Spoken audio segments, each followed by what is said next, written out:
Whenever you are given opportunity to do something from today, no matter you may look at them and think they have not understood you, and think they don't appreciate you. By the way,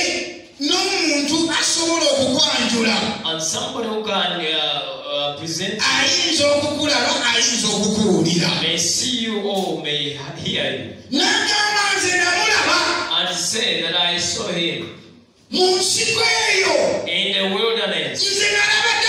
I saw David in the bush. I saw him there.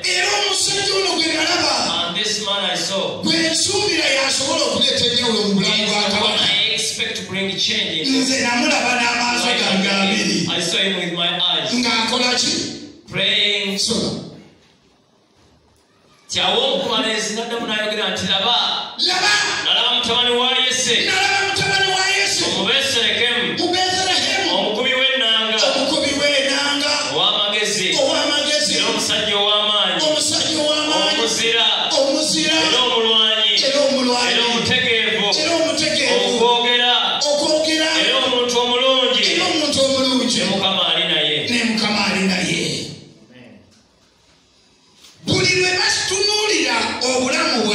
Whenever they look at our life, serving or in our private life, those are the qualities they are looking for.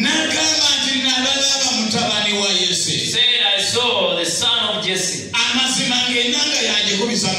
and he was a great psalmist. He used to play his harp with wisdom. And whenever he prayed, I saw wisdom.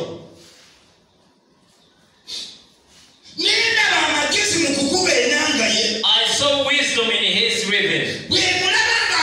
And when I see him singing,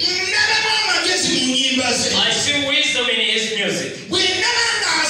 When I see him dancing, I see wisdom in his dance.